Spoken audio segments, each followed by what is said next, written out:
Bien, la idea en este video es poder acompañarlos con la lectura de los capítulos 6, 7 y 8 de Mochón y Becker, que corresponden a la lectura obligatoria de la unidad 3 de Teoría Económica.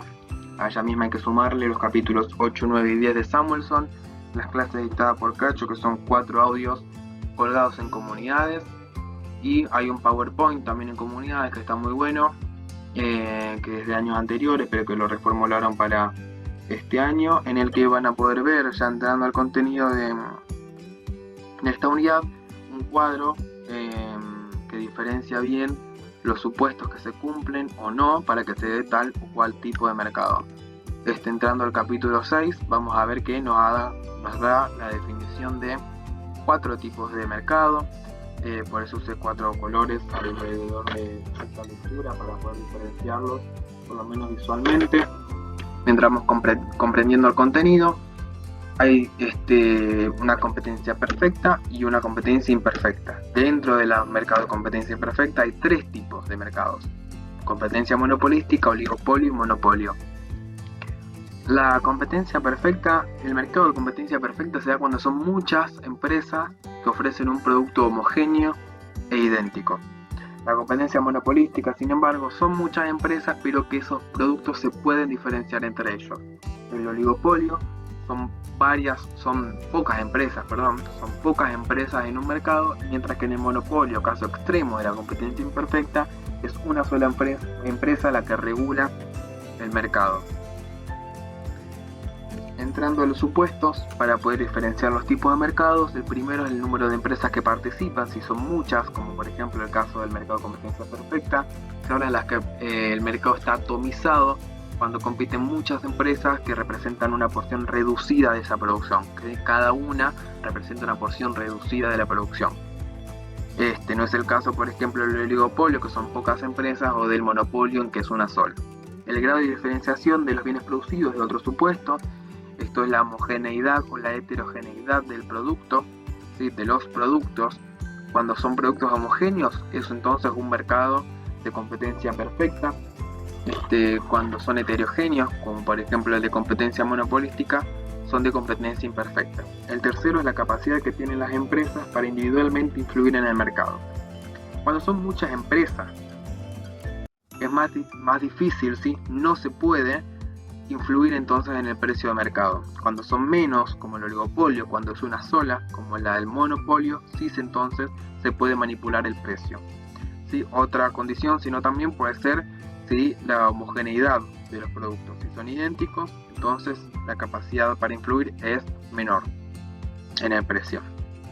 El cuarto supuesto son las barreras de entrada y la salida del mercado. Si hay una libre concurrencia, como sucede en el mercado de competencia perfecta o no, son barreras tecnológicas, legales, etc. Si hay una libre concurrencia, entonces competencia perfecta. En ese recuadro lo podemos leer, dice: para describir las características de un mercado se tienen que tener en cuenta el número de empresas que participan, el grado de diferenciación de los bienes, la capacidad de la empresa para fijar el precio y la existencia de barreras de entrada. ¿Sí? Esas son características para poder distinguir si es de competencia perfecta o imperfecta, y si es imperfecta, de qué tipo de competencia. Entrando entonces a los mercados de competencia perfecta, perfectamente competitivos, vamos a encontrar 5 características claves. La primera de ellas es la libre concurrencia, es decir, la no existencia de barreras para entrada y salida de las empresas al mercado. La segunda es un elevado número de vendedores, compradores en todos los mercados. En todos los tipos de competencia van a haber un alto elevado de vendedores. Lo que sí caracteriza al mercado de competencia perfecta es la cantidad de vendedores. Es decir, que el mercado competitivo es atomizado, son muchas empresas las que venden un mismo bien. Sí, y eso es la tercera característica, que es que los bienes sean homogéneos, que sean idénticos, que sean iguales dentro de un mercado con respecto a las diferentes empresas, ¿sí? Que se ofrezcan los mismos productos idénticos. La cuarta característica es que las empresas no puedan influir en la fijación del precio, es decir, que como son tantas, no se puede influir al precio de mercado que se ofrecen los productos, los bienes, los servicios. entonces aceptan el precio que ya tiene el mercado una vez que entran. Y la quinta es la circulación de información perfecta. Esta característica habla de que hay condiciones que tienen todos los mercados, bueno, que se tenga conocimiento de esa información, entonces habla de una información perfecta, característica de los mercados de competencia perfecta. Ya entrando a lo que es el modo de funcionamiento de los mercados de competencia perfecta, podemos ver que, bueno, nos vuelve a retomar que son muchas y pequeñas empresas que producen un producto idéntico y que son tantas atomizadas que no pueden influir en el precio. Van a decir que la oferta y demanda determinan el precio de equilibrio, que dentro de esos de dicho precio las empresas deciden qué cantidad producir, que el mercado determina el precio de equilibrio, como decíamos antes, entonces que las empresas lo que le resta es decir qué cantidad de producción hacen, ¿sí? Cuál es la cantidad producida. Por eso es que la curva de la demanda de la empresa es horizontal, ¿sí? Como vemos en el gráfico donde encontramos una curva de demanda horizontal, que quiere decir que a un mismo precio puede ir aumentando la producción de unidades, ¿sí? La empresa competitiva se enfrenta a una curva de demanda horizontal o completamente elástica. La empresa competitiva se enfrenta a una curva de demanda horizontal o completamente elástica. La horizontalidad de la curva habla de entonces de que es un mismo precio, ¿sí? Es el supuesto que decíamos antes. Es un supuesto en donde no pueden manipular el precio, por eso es horizontal. Entonces, ya una vez el precio fijado, la empresa decidirá qué cantidad producir, si producir o no. La maximización de los beneficios, bueno, acá tenemos que tener en cuenta conceptos de la unidad anterior, de ingreso, costo, beneficio. Sabemos que el beneficio es la diferencia entre ingreso y costo, en donde las empresas, mientras el ingreso marginal sea mayor que el costo marginal, el aumento de la cantidad producida eleva entonces los beneficios y a la empresa entonces les conviene incrementar la producción, porque cada unidad añade más ingresos que costos, ¿sí? Entonces así es como se da esto lo tienen que tener en cuenta las empresas a la hora de decidir si producir más, menos, ¿sí? La diferenciación entre costo marginal, ingreso marginal. Va a decir también que la empresa dejará de aumentar su producción justo en la unidad en la que el costo marginal iguale al precio, y que cuando el ingreso de la unidad adicional sea inferior al costo de producirla, al costo marginal, la empresa no deberá producirla, ya que allí comenzará a obtener una pérdida, ¿sí? Entonces el beneficio no sería tal. La empresa competitiva obtiene el beneficio máximo cuando fija un nivel de producción en el cual el precio es igual al costo marginal, ¿sí? Los tipos de beneficios que puede tener una empresa o son positivos, es decir, son beneficios en donde el ingreso total es mayor al costo. Beneficio nulo, es decir, cuando es igual ingreso y costo no hay beneficios, y aún menos, me olvidé de resaltarlo, cuando hay pérdidas, ¿sí? Cuando no, es decir, un beneficio negativo, es decir, que la empresa pierde por la manera en que la que eligió producir, en donde el costo es mayor que el ingreso. Luego hay otros temas más profundos que tienen que ver con gráficos, que deben hacer una lectura aún mucho más profunda. El capítulo 7 va a hablar del monopolio, ¿sí? Sin embargo, habla primero una introducción de la competencia imperfecta. Va a decir que las empresas oferentes influyen individualmente en el precio del producto, lo que decíamos antes, como son menor, influyen más fácilmente, y que el precio no se acepta como un dato ajeno, sino que los oferentes intervienen activamente en la determinación. Algo que también está ahí resaltado en amarillo,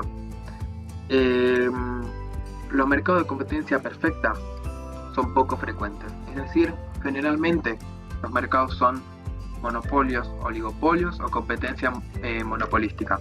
Es muy difícil hallar un mercado de competencia perfecta, ¿sí? No quiere decir que no haya, pero los más comunes o porque son pocas empresas, o porque los bienes se diferencian,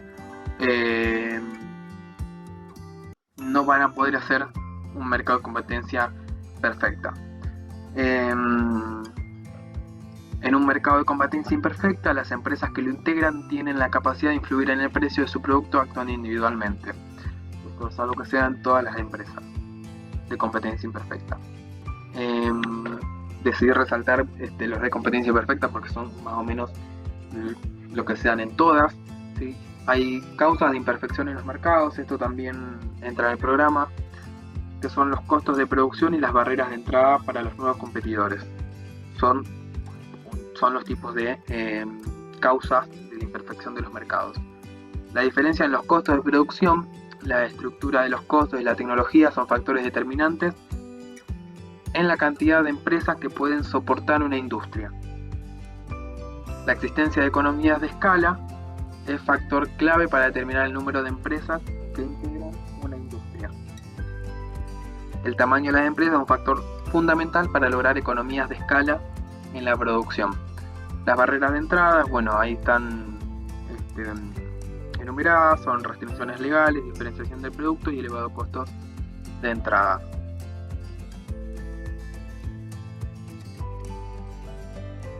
Bueno, vuelvo a diferenciar los tres tipos de mercado de competencia imperfecta. El monopolio, caso extremo de la competencia imperfecta, único vendedor que controla en la industria. Oligopolio, pocos vendedores, en donde cada empresa puede influir en el mercado y en la conducta de sus competidores. Y la competencia monopolística, hay un gran número de vendedores, pero que son bienes diferenciados, que no son idénticos. Bueno, ya entrando al monopolio, conceptos y caracteres generales. Una empresa es un monopolio si es la única que ofrece ese producto en el mercado, es decir, que no hay muchas empresas, es una sola, puede controlar, por ejemplo, entonces, como decíamos antes, el precio, etc. La principal causa del monopolio son las barreras de entrada. El empresario monopolista cumple un papel determinante en el proceso de fijación de precios, lo que decíamos antes, tiene la capacidad de decidir su cuantía. La curva de demanda del monopolista es la curva de demanda del mercado. Eso, que antes veíamos de la curva de demanda horizontal, bueno, ahora la curva de la demanda del monopolista es la curva de demanda del mercado, porque es una sola empresa. Volviendo a las causas de la aparición del monopolio, encontramos un control exclusivo de un factor productivo de la fuente más importante de las materias primas indispensables para la producción. Son recursos monopolísticos. Otra puede ser la patente, que es una situación monopolística en donde le confiere a un inventor el derecho a explotar ciertas técnicas o productos o procesos productivos exclusivos. Y otra que es también común, que es el control estatal de la oferta de determinados servicios, en donde son empresas concesionarias, ¿sí? Las que manejan ese mercado o las que más bien el Estado contrata para llevar adelante la producción de esos bienes y servicios, ¿sí? Es muy común encontrarse con mercados en donde el bien o servicio proviene de una contratación de una empresa concesionaria por parte del Estado. Y otro caso es el monopolio natural, ¿sí? En donde hay un mercado de gran tamaño y una estructura de costos de industria decreciente, ¿sí? Surge cuando una única empresa puede ofrecer un bien o servicio a todo un mercado con menos costos que dos o más empresas. ¿Qué quiere decir? Que si fueran más empresas sería mucho más costosa que si lo hiciera una empresa, un monopolio. Bueno, con respecto a los beneficios, ya hablamos de los beneficios de competencia perfecta, los del monopolio, la regla de maximización de los beneficios de las empresas competitivas y monopolísticas son iguales. La diferencia es que el de la empresa monopolística es menor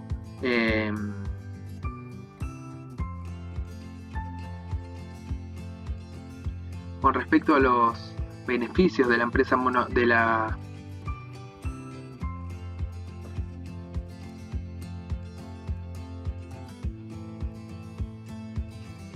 Con respecto a los beneficios de los mercados de competencia imperfecta de monopolio, la regla de maximización de los beneficios de las empresas competitivas y monopolísticas son iguales, pero hay una diferencia. El ingreso marginal de una empresa competitiva es igual a su precio, mientras que el de la empresa monopolística es menor a su precio. La diferenciación en el contenido de beneficios del monopolio. El monopolio, en comparación a la competencia perfecta, reduce la producción y termina por elevar el precio. La regulación del monopolio. La regulación es la solución habitual en el caso de los monopolios naturales. No se pueden fijar las tarifas que se deseen si no es un precio regulado por organismos públicos. Esto es lo que decíamos antes de las causas de los monopolios, ¿sí? La regulación del Estado, la provisión del Estado, la contratación de empresas concesionarias. Entonces se termina por regular el precio. Sí, se regula el precio de una empresa, pero esa es regulada generalmente por el Estado.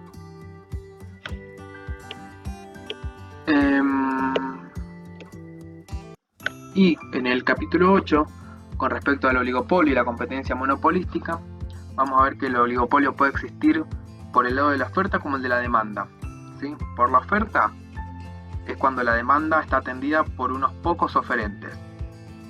Cuando un escaso número de demandantes debe absorber el bien o servicio producido por un gran número de oferentes, estaremos entonces frente a un oligopolio de demanda. Son las más frecuentes en la economía real, va a decir Mochoni Becker, ¿sí? Los de competencia perfecta no se dan. Bueno, los que más se dan son los oligopolios. Es una estructura de mercado en el que participan pocas empresas, en donde el bien o servicio puede ser homogéneo o diferenciado mediante marcas, ¿sí? No es algo exclusivo, excluyente, sino que puede o no ser idéntico o no, y que el caso extremo del oligopolio es cuando existen solo dos empresas, es decir, lo mínimo para que no se dé un monopolio, solo dos productores, y se llama duopolio. La capacidad que el empresario tiene de influir sobre las decisiones de los competidores son más elevadas. El recuadro de abajo da otra definición de oligopolio: mercado en el cual la mayor parte de las ventas es realizada por unas pocas empresas y cada una de las cuales es capaz de influir en el precio de mercado con sus propias actividades. El oligopolio y la interdependencia: cuando en un mercado hay una cantidad reducida de empresas, estas toman conciencia de su interdependencia, que es una característica específica del oligopolio, que ha inspirado el desarrollo de las teorías de los juegos, y surge cuando los planes de cada empresa dependen de la conducta de sus rivales. La característica básica del oligopolio es la interdependencia de las acciones de los participantes, ¿sí? La interacción o interdependencia estratégica surge cuando solo hay unas empresas en un mercado, de forma que los planes de una empresa dependen de la conducta de sus rivales, ¿sí? Esto es más sencillo, es una característica del oligopolio, que quiere decir que las empresas estudian la manera en la que se comportan sus pocas empresas competidoras rivales. El oligopolio colusorio. La colusión es un acuerdo entre empresas de un mercado sobre las cantidades que se van a producir o los precios que se van a cobrar, ¿sí? Es un acuerdo, como son pocas empresas las que participan en un mercado de competencia de oligopolio, entonces acuerdan qué cantidades producir, a qué precio venderlas. El oligopolio entonces colusorio, que logra actuar como tal, maximiza los beneficios conjuntos de sus integrantes, produciendo la cantidad y aplicando el precio de monopolio, obteniendo el beneficio monopolístico. La maximización de los beneficios se consigue haciendo que la producción total de las empresas que integran el oligopolio sea exactamente igual a la monopolística. Los participantes tienen que ponerse de acuerdo para limitar sus ventas, ¿sí? Entonces, antes hablábamos de la limitación, ahora hablamos de los acuerdos que hay entre las pocas empresas para poder maximizar sus beneficios. La teoría de los juegos, esto es algo que no quiero entrar porque tiene que hacer la lectura detallada, ¿sí?, de estas páginas, pero es algo que entra en el programa, que es una característica de los oligopolios, y que habla que esta teoría de los juegos es el estudio de las situaciones en las que intervienen dos o más agentes que tienen objetivos opuestos y que afectan conjuntamente a cada uno de los participantes, ¿sí? Es el encuentro de intereses diferentes, objetivos opuestos dentro de ese mercado. Esta teoría de los juegos sirve para analizar la interacción entonces de los duopolistas. Cuando en una industria solo hay dos competidores y estos comienzan a preguntarse cómo reaccionará la otra empresa ante las decisiones, ambas están en el mundo de la teoría de los juegos. Y la competencia monopolística, finalmente, existe una diferenciación del producto, entonces crea este tipo de situaciones de competencia monopolística. ¿Sí? Lo veíamos en comparación con el mercado de competencia perfecta en las definiciones iniciales. Hay muchos vendedores, productores, muchas empresas en el mercado, pero esos productos por marca, por empresa distinta, se logra diferenciar. En los mercados de competencia monopolística, la heterogeneidad o la diferenciación entre los bienes y servicios producidos es la clave de las situaciones no competitivas. La competencia monopolística es la estructura de mercado en la que muchas empresas venden productos similares pero no idénticos. Hay una diferenciación del producto, un poco explicando lo que decíamos antes. El equilibrio de cada empresa a corto plazo es similar a la del monopolio. La empresa fija el nivel de producción que maximiza sus beneficios, donde el ingreso marginal iguale al costo marginal. También comparando los beneficios que vimos antes de los monopolios y la competencia perfecta.